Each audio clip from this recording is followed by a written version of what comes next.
Bismillahirrahmanirrahim. Assalamualaikum warahmatullahi wabarakatuh. Alhamdulillah. Wassalatu wassalamu ala Rasulillah Muhammad ibn Abdullah wa ala alihi wa sahbihi wa man tabi'ahu bida'watihi wa man walah. Amma ba'du. Bersyukur kepada Allah Subhanahu wa taala dengan talaffuz kalimat tahmid alhamdulillahi rabbil alamin. Karena dengan berkat limpahan rahmat serta nikmatnya kita dapat melakukan tugas atau menjalankan tugas kita selaku khalifah di buminya Allah Subhanahu wa taala. Karena sebagaimana firman Allah yang termaktub di dalam kitab Al-Qur'an, a'udzubillahi minasyaitonir rajim, bismillahirrahmanirrahim. Wa idza qala rabbuka lil malaikati inni ja'ilun fil ardi khalifah. Yang dimaksud khalifah dalam ayat tersebut adalah kita, manusia. Mempunyai tugas untuk melanjutkan perjuangan daripada Nabi Muhammad sallallahu alaihi wasallam. Sebagaimana firman Allah, kuntum khaira ummah ukhrijat lin-nasi ta'muruna bil ma'ruf wa tanhauna 'anil munkar. Kita adalah umat terbaik, umat Nabi Muhammad sallallahu alaihi wasallam yang kemudian ukhrijat linnas, yang dikeluarkan dari manusia, terlahir dari manusia. Tugasnya ta'muruna bil ma'ruf, mengajak manusia lain untuk mengerjakan kebaikan, wa tanhauna 'anil munkar, dan jika kemudian ada kejelekan, ada keburukan, ada sesuatu yang tidak sesuai dengan syariat Allah atau perintah Nabi Muhammad SAW, maka kita diwajibkan untuk mencegah semampu kita. Kalau bisa menggunakan tangan, cegah menggunakan tangan. Bisa menggunakan lisan, harus mencegah dengan menggunakan lisan. Kalau tidak memungkinkan untuk mencegah lewat keduanya tersebut, maka setidaknya kita mengingkari dengan hati atau mendoakan supaya orang yang melakukan kejelekan tersebut segera mendapatkan hidayah dari Allah Subhanahu wa taala dan berubah menjadi orang yang lebih baik. Kemudian bersolawat bagi setiap insan yang berislam, insan yang beriman, merupakan kewajiban yang harus kita lakukan. Ya, terutamanya di dalam solat. Solawat itu merupakan perkara yang wajib yang harus dibacakan dalam solat. Tidak hanya di situ, di luar solat pun kita wajib untuk selalu mensenandungkan solawat kepada Nabi Muhammad SAW sebagai bentuk pengharapan agar kita mendapatkan ridha dari Allah Subhanahu wa taala. Karena syarat dicintai oleh Allah Subhanahu wa taala harus mengikuti Nabi Muhammad sallallahu alaihi wasallam. Qul in kuntum tuhibbunallaha fattabi'uni yuhibbukumullah wa yaghfir lakum dzunubakum. Karenanya dari itu untuk mengimplementasikan daripada firman Allah Subhanahu wa taala sebagaimana yang termaktub di dalam kitab Al-Qur'an, innallaha wa malaikatahu yusholluna 'alan nabi ya ayyuhalladzina amanu shallu 'alaihi wa sallimu taslima.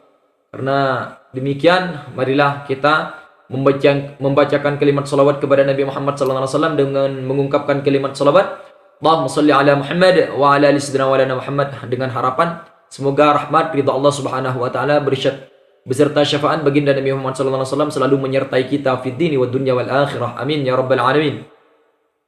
Baik, pada kesempatan kali ini sebentar lagi akan memasuki hari Jumat. Penting untuk kami sampaikan selaku umat manusia, umat Nabi Muhammad SAW, kita mempunyai tugas untuk menyampaikan sebagaimana yang telah saya sampaikan tadi di hadis lain juga. Nabi Muhammad SAW bersabda, ballighu anni walau ayah, sampaikan walaupun satu ayat. Karenanya pada kesempatan kali ini saya ingin menerangkan terkait dengan keutamaan hari Jumat atau keutamaan amalan-amalan yang sunnah untuk dikerjakan pada hari Jumat. Karena hari Jumat itu beda dengan hari lainnya, makanya disebut dengan Sayyidul Ayyam. Ya, Yaumul Jum'ah Sayyidul Ayyam. Ya, hari Jumat itu adalah rajanya para hari. Seperti itu. Makanya di dalam sebelum khatib naik ke atas mimbar, Bilal itu membacakan ruwiya an Abi Hurairah radhiyallahu an annahu qala Rasulullah sallallahu alaihi wasallam inna yaumal jum'ati sayyidul ayyam. Kan? Sungguhnya hari Jumat itu adalah rajanya hari.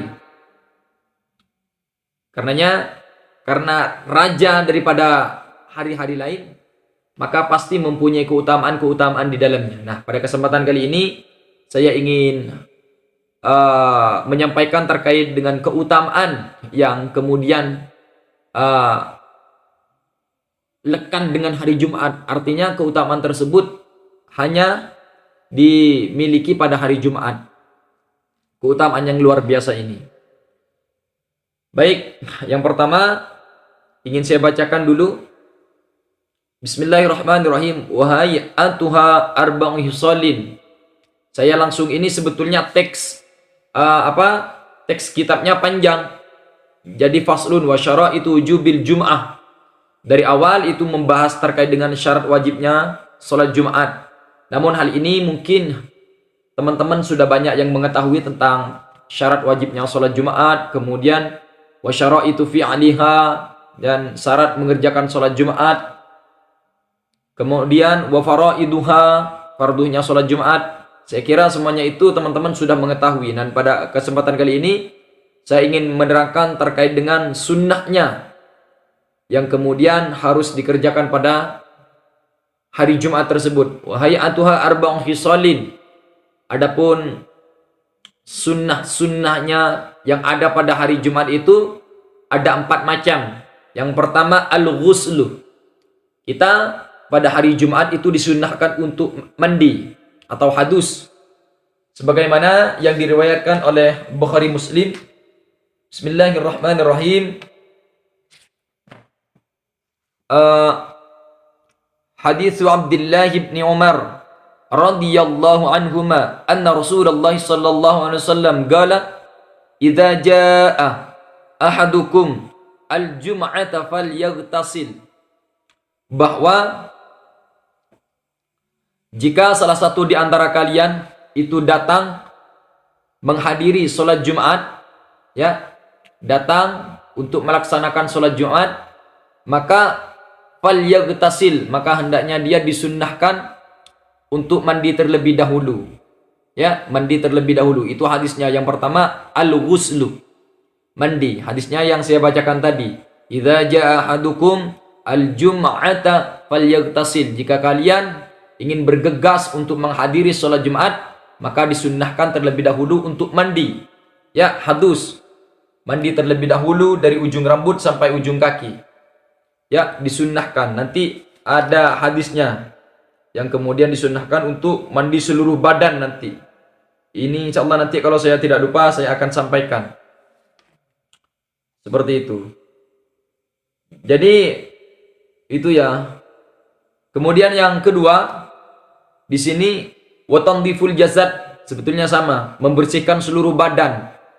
Jadi disunnahkan pada hari Jumat tersebut badan-badan yang ada kotorannya, termasuk nanti potong kuku, itu disunnahkan.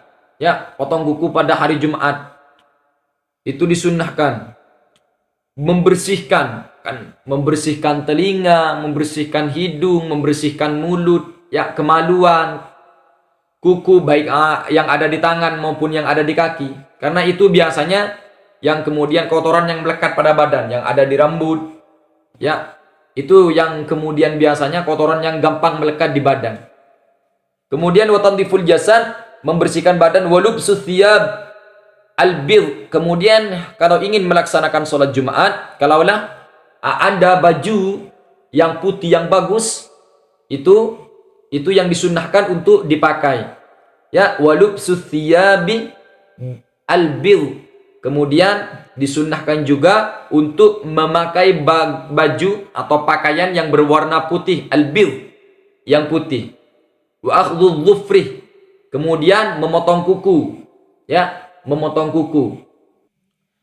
Wattibu, dan kemudian hendaknya memakai wewangian, ya, hendaknya memakai wewangian jika kemudian ingin berangkat melaksanakan sholat Jumat. Di sini hadisnya, hadis Abi Sa'id radhiyallahu an, hadisnya dari Abi Sa'id, asyhadu ala Rasulillah sallallahu alaihi wasallam, saya menyaksikan Nabi Muhammad sallallahu alaihi wasallam, annahu, sungguhnya Nabi Muhammad sallallahu alaihi wasallam itu qala, bersabda Nabi Muhammad sallallahu alaihi wasallam, al-ghuslu yaumal jum'ati wajibun, sesungguhnya mandi pada hari Jumat itu wajibun ala kulli muhtalim, bagi orang yang telah muhtalim. Muhtalim itu orang yang pernah bermimpi basah, atau orang yang telah baligh. Itu wajibun. Al-ghuslu yaumal jum'ati wajibun ala kulli muhtalim. Ya, mandi pada hari Jumat, hadus pada hari Jumat itu merupakan perkara yang wajib bagi orang yang telah junub. Ya, orang yang muhtalim, orang yang pernah bermimpi basah. Namun terkait dengan hadis ini itu banyak keterangan. Ada yang menafsirkan bahwa hadis ini wajibnya tersebut, yang dimaksud wajib di sini wajibnya wajib hadus.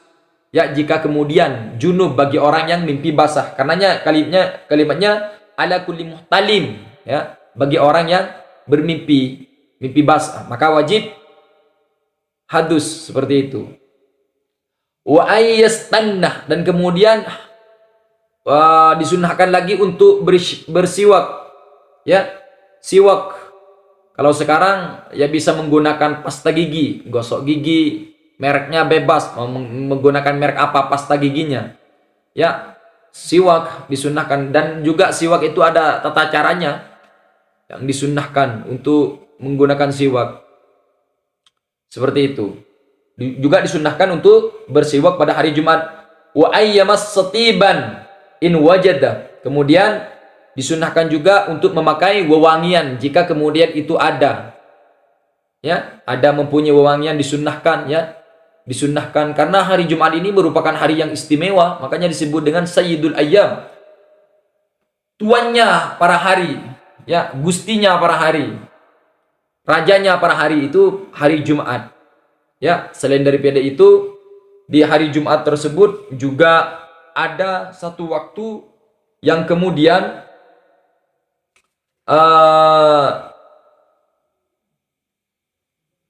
ketika kita berdoa, doa kita itu akan diijabah oleh Allah Subhanahu wa taala, sebagaimana sabda Nabi Muhammad sallallahu alaihi wasallam, hadis Abi Hurairah radhiyallahu an, hadisnya dari Abi Hurairah, anna Rasulullah sallallahu alaihi wasallam, sungguhnya Nabi Muhammad sallallahu alaihi wasallam dzakara yaumal jum'ah fa qala fihi sa'atun la yuwafiquha 'abdun muslimun wa huwa qa'imun yusalli, bahwa Nabi Muhammad SAW menyebutkan pada hari Jumat ada satu waktu yang kemudian saya lanjutkan nantinya, yas'alullaha ta'ala syai'an illa atahu iyyahu wa asyara biyadihi yuqalliluha, bahwa ada satu waktu pada hari Jumat tersebut, ini waktunya uniknya teman-teman, waktunya dari Nabi Muhammad SAW itu tidak disebutkan waktunya kapan, ya, cuma yas'alullaha ta'ala syai'an illa atahu iyyahu wa asyara biyadihi yuqalliluha, bahwa andaikan ada seseorang yang kemudian memohon ampun kepada Allah Subhanahu wa taala, illa atahu, Allah itu pasti akan memberikannya, ya, iyyahu wa asyara illa atahu iyyahu, kecuali Allah itu akan memberikan kepada orang yang meminta tersebut. Wa asyara biyadihi, dan Rasulullah sallallahu alaihi wasallam itu berisyarah dengan jarinya, yuqalliluha, bahwa waktu itu sedikit. Jadi ada satu waktu pada hari Jumat, waktunya itu sedikit, dan jika kemudian orang tersebut berdoa di dalam waktu tersebut yang sedikit itu, Allah illa a'tahu iyyahu, Allah akan memberikan apa yang dia minta itu. Dan ada sebagian ulama yang menafsirkan bahwa waktu itu adalah waktu di antara duduk dua khutbah. Ya, ada yang sebagian ulama yang menafsirkan tersebut. Namun pada intinya waktu yang ada pada dalam hadis ini tidak disebutkan. Karenanya hendaknya kita selalu senantiasa minta tatkala minta ampun tatkala hari Jumat itu datang. Ya, seperti itu. Juga ini yang kemudian masuk ke sholat ini saya coba perlebar ya penjelasan ini. Ada sebagian orang ketika datang ketika khatib pada saat itu menyampaikan khutbahnya di atas mimbar. Ada sebagian lebih utama mana antara seseorang yang kemudian, karena ketika masuk masjid kita itu disunnahkan fala yajlis hatta, bagaimana itu hadisnya saya lupa. Maka jangan duduk sebelum kalian melaksanakan sholat sunnah litahliyatal masjid. Litahliyatal masjid. Sunnah tahiyatul masjid. Ya. Ada sholat sunnah ketika masuk masjid. Dan lebih utama mana antara seseorang yang kemudian ketika ada khatib menyampaikan khutbahnya dia duduk mendengarkan, atau sholat sunnah litahliyatul masjid, lebih utama mana? Itu hadisnya ingin saya sampaikan bahwa hadis Jabir radhiyallahu anhu, hadisnya dari Jabir, dakhala rajulun yaumal jum'ah, pada hari Jumat ada seseorang masuk masjid. Wan Nabi sallallahu alaihi wasallam yakhutubu, adapun Nabi Muhammad sallallahu alaihi wasallam itu pada saat itu sedang berkhutbah. Faqala, maka Nabi Muhammad sallallahu alaihi wasallam itu bertanya, "As-shallaita?" Apakah kamu telah salat? Ya, ada seorang laki-laki pada saat itu posisi Nabi Muhammad sallallahu alaihi wasallam sedang menyampaikan khutbah di atas mimbar. Datang laki-laki masuk. Lalu Nabi Muhammad sallallahu alaihi wasallam itu bertanya, "As-shallaita?" Apakah kamu telah salat? Faqala rajul. Lalu laki-laki itu berkata, "La, tidak ya Rasulullah. Saya tidak salat." Artinya salat li tahiyatul masjid. Apa kata Nabi Muhammad sallallahu alaihi wasallam? Qala Nabi Muhammad sallallahu alaihi wasallam, Nabi Muhammad sallallahu alaihi wasallam itu bersabda, "Fassalli rak'ataini." Maka hendaknya kamu salat terlebih dahulu 2 rakaat. Ya, lalu duduk mendengarkan khutbah. Jadi keutamaannya lebih utama melaksanakan salat sunnah terlebih dahulu sebelum duduk mendengarkan khutbah. Kalau datangnya pas pada saat khatib menyampaikan khutbah, seperti itu. Afdalnya berangkat lebih utama. Ini yang sulit, termasuk saya ini sulit ya. Berangkat, karena kalau orang yang datang paling awal pada hari Jumat itu untuk melaksanakan sholat Jumat itu akan mendapatkan unta pahalanya. Ya, pahalanya diilustrasikan dengan unta. Jadi seperti itu. Juga di sini saya selanjutkan, wa yustahabbu, dan disunnahkan il-insatu fi waqtil khutbah. Kemudian disunnahkan juga berdiam ketika khatib sedang menyampaikan khutbah. Itu bukan hanya disunnahkan, bahkan diharuskan. Makanya fa idza sa'idal khatibu 'alal mimbar fala yatakallam man ahadukum wa may yatakallam faqad lagha wa man lagha fala jum'atalah. Jadi barang siapa ketika khatib naik ke atas mimbar kemudian dia berbicara, maka dilarang untuk berbicara. Jika kemudian berbicara orang tersebut faqad lagha, maka Jumatnya itu sia-sia. Fala jum'atalah, maka bagi orang tersebut tidak ada pahala salat Jumat. Maka diharuskan bagi kita ketika khatib naik ke atas mimbar fala yatakallam ahadukum. Kita diperintahkan untuk jangan berbicara terlebih dahulu. Ya, kalau mau berbicara nanti ketika keluar dari masjid lalu berbicara sepuasnya.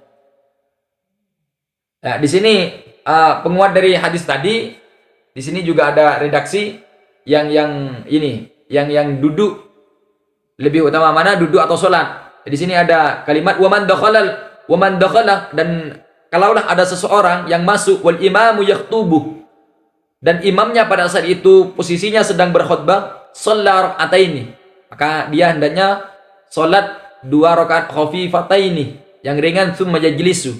Kemudian orang tersebut dilanjutkan dengan duduk untuk mendengarkan khutbah. Jadi sholat terlebih dahulu walaupun posisi imam pada saat itu sedang menyampaikan khutbahnya, karena ini perintah dari Nabi Muhammad sallallahu alaihi wasallam. Juga ada satu hadis yang ingin saya sampaikan penutup, bahwa disunnahkan juga pada hari Jumat untuk selalu senantiasa membacakan surah Al-Kahfi. Ya, disunnahkan untuk membaca surah Al-Kahfi, surah Al-Kahf. Sebagaimana hadisnya, Bismillahirrahmanirrahim. Faqala Nabi Muhammad sallallahu alaihi wasallam, Nabi Muhammad sallallahu alaihi wasallam bersabda, "Man qara'a surat Al-Kahfi yaumal jum'ah, usima min fitnatil masihid dajjal." Barang siapa yang kemudian membaca surah Al-Kahfi pada hari Jumat, maka dia diselamatkan dari fitnah Dajjal. Karena fitnah yang paling dahsyat nanti adalah fitnah Dajjal ini, yang kemudian akan muncul di hari akhir. Dan semoga kita tidak mendapatkan Dajjal muncul. Artinya kita selamat dari fitnahnya, selamat dari tipu dayanya, dan semoga selalu senantiasa kita lekat dengan rahmat dan ridha Allah Subhanahu wa taala serta lindungannya. Amin ya rabbal alamin.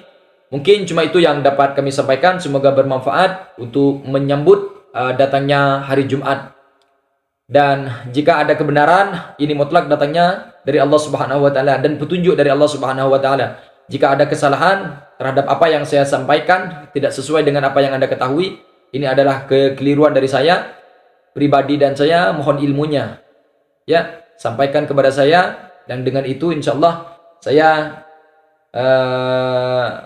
lebih mudah untuk menemukan kebenaran. Artinya jangan saling menghujat, jangan saling mencerca. Jika ada orang yang salah, perbaiki, sampaikan dengan kata-kata yang lembut. Ud'u ila sabila rabbik wal hikmah wal mau'izatil bil hikmah wal mau'izatil hasanah. Ajaklah mereka, serulah mereka ke dalam jalan Tuhanmu dengan hikmah, kata-kata yang lembut, kata-kata yang santun, wal mau'izatil hasanah, dengan mau'izah yang baik. Ya, seperti itu. Sering ini saya sampaikan, saya bukan tipe orang yang selalu merasa paling benar, karena saya bukan malaikat dan saya juga bukan iblis yang selalu senantiasa melaksanakan atau mengerjakan kesalahan. Saya adalah manusia di tengah-tengah. Ya, tarafnya ada iblis paling bawah, selalu melakukan kesalahan. Manusia di pertengahan, malaikat di atas yang selalu taat terhadap perintah Allah. Jadi manusia itu potensinya bisa melakukan kesalahan, bisa melakukan kebenaran. Al-insan mahandul khata' wa nisyan. Mungkin itu yang dapat saya sampaikan. Billahi taufiq wal hidayah. Wassalamualaikum warahmatullahi wabarakatuh.